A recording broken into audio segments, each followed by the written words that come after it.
Day one. It's just taken me 2 hours to set up a YouTube channel. The only reason I managed to achieve it is because my wife helped me out. I've just tried to start videoing and almost made an emergency phone call to someone using my Apple iPhone. I'm not particularly good with technology, so I'm just going to say things that come into my head for this first video, for my introduction. In this world, you can't afford to not be good with technology, can you? So I need to get on top of that. But the purpose of this video, and thank you for joining me, for whoever is watching at the moment, is I just want to start documenting my story, my journey on what is going to be a progression, ultimately looking for financial freedom like so many of us at the moment. So just to give a bit of background onto where I start and when I'm looking to go with this, I'm not starting from scratch overall. I have been investing myself since 2013 in property. I've done quite well in property. We've got a good portfolio and a good income from that. That's been quite hands-off thing for me. I've always been an investor rather than someone that's actively working as a landlord, so everything's managed. This year, I've got a very big project coming on, which I'm working with other people for the first time. So 4 of us bought basically a castle building in Newport in Wales. I'm based in Bristol, so it's not far away. And we're converting that into 9 flats, and a gym. So in some aspects, I have got good experience in some areas of investment. And what I'm lacking, and what this journey is probably going to document more, although I'll probably make some videos about the property and how we've got to where we are and where we're going with that. But it's really about, I've always wanted to set up a business. I've always wanted to create a brand. I've always wanted to grow something. My main goals really, I love creating something from scratch and seeing how far I can go with it. That's where I started in 2013 with the properties. That's what I want to do with the business going forward. So I'm sure anyone watching this is all different ages. I'm 41. I've got a family, my wife, I've got my 2 children, 1 baby, just 10 months old, and my boy, he's 3 years and 8 months. I should get his age right. So we're all in different places, aren't we? I mean, some of us have all the time in the world. We're young. I remember when I sort of started, you know, your skills short, knowledge short, but you've got all the time in the world. You get to the age of someone like myself or older, you've got a bit of knowledge behind you.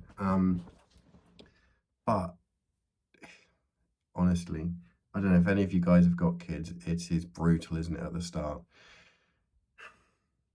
I mean, you can probably tell from the bags under my eyes, but I'm time short at the minute, so that's going to be the big challenge I've got to get over. And it's something that, since we had our second child, as much as I love them, they're amazing, you know, they're literally the loves of my life, they are a proverbial sort of weight around the ankle in terms of productivity.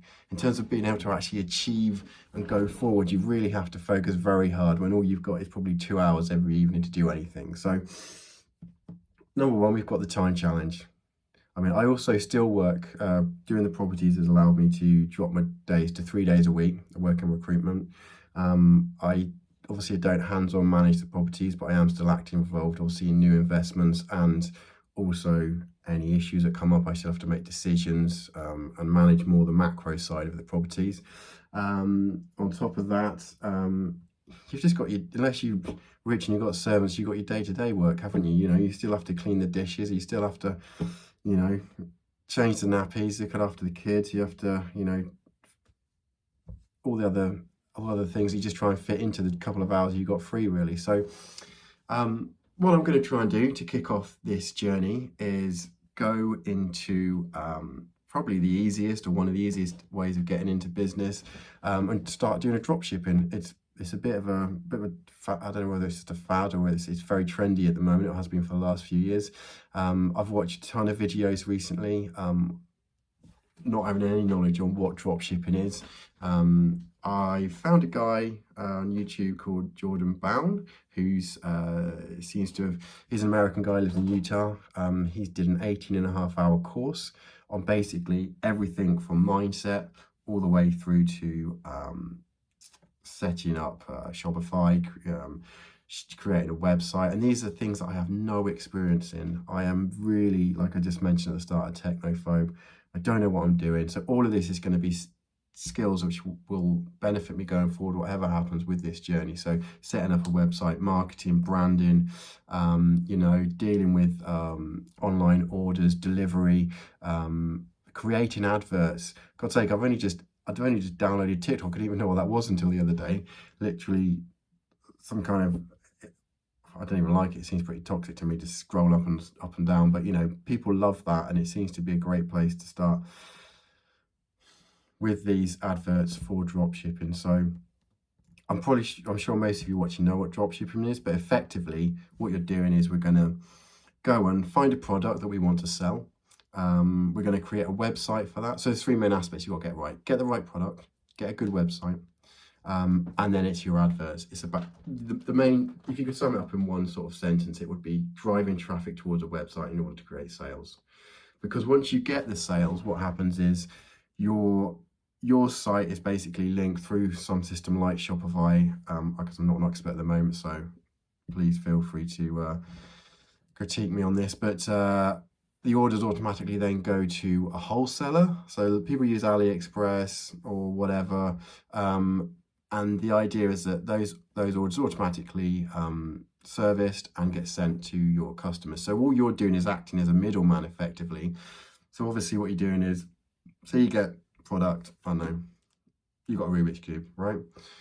You go, oh, I can get this Rubik's Cube from wherever, like China, they're all built in China, everything plastic, mostly in China, for like £1, okay? And I'm going to sell them for £5. So obviously each order you make £4, but then there's going to be some cost around, if you go for paid advertising, you know, you've got a cost of upkeep for the website, other apps that you might use, like AutoDS, which is one for doing the automatic purchases and orders and things like that. So that's what we're going to do. Yeah, and each day we'll just keep showing what I've got to do. I'm going to follow, what I did is I watched this video, it's 18.5-hour video through once. When I was dicking around a bit, I was doing the Rubik's Cube and playing a bit of chess whilst I was watching it, but I just wanted to go through it and find out what it was about, got a good understanding for it, and sort of was concentrating, sort of 75%, 80% concentrating, but now I'm getting real with it. So from tomorrow, day one, I said day one today, but day one tomorrow, this is the intro, right? I'm going to basically go through each section again, this time 100% concentration. We'll be taking notes, and at each point he gives number of different things to do after each section about whatever it might be. Like at the beginning, it's very much about mindset. I'll be giving my views on it, what I think about it, how I'm getting on with it. There's loads of stuff to do at the beginning, from basically just reading certain books to creating vision boards to get my mindset in the right place before we'll then move on to the practicalities of establishing a Shopify account, finding project research, and then creating a website, and then doing those adverts, which should be quite a lot of fun. All of that on about 1.5 hours of free time a day. So let's see how we go.